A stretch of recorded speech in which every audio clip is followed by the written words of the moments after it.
नाही, आनंद आता नाही व्यक्त करणार मी. माझ्या सोनेगावातल्या सगळ्या मराठ्यांना जरी आरक्षण मिळालं असलं तो आनंद 100% आहे. परंतु माझ्या राज्यातले लेकरं खूप आणखीन आक्रोश करतात.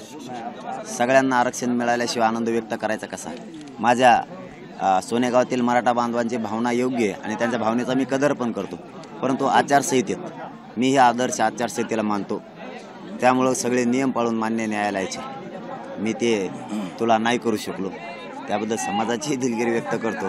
कारण त्यांना आनंद होता. परंतु ते समजून घेतील की माझ्यावरती मोठी जबाबदारी असल्या कारणानं समाजाच्या आंदोलनाची जबाबदारी माझ्या खांद्यावर आहे.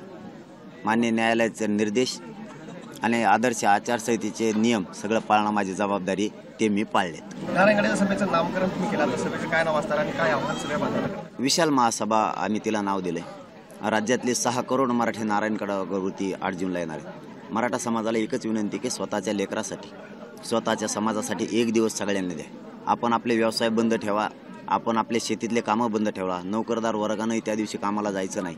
कारण तुमच्या एक दिवस येण्यानं माझ्या लाखो करोडो मराठ्यांचं जर कल्याण होणार असलं तर तुम्ही 100% 8 जूनला एक दिवस वेळ दिलाच पाहिजे. कारण मराठ्यांची अशी शक्ती पुन्हा एकदा दाखवा की देशात ती एकजुटीची सभा आणि त्या सभेचा रेकॉर्ड तोडण्याची हिंमत 100 वर्ष तरी कोणात नाही झाली पाहिजे. इतक्या ताकदीनं मराठ्यांनी माता माऊल्यांसह नारायणगडावरती 8 जूनला यायचं आहे.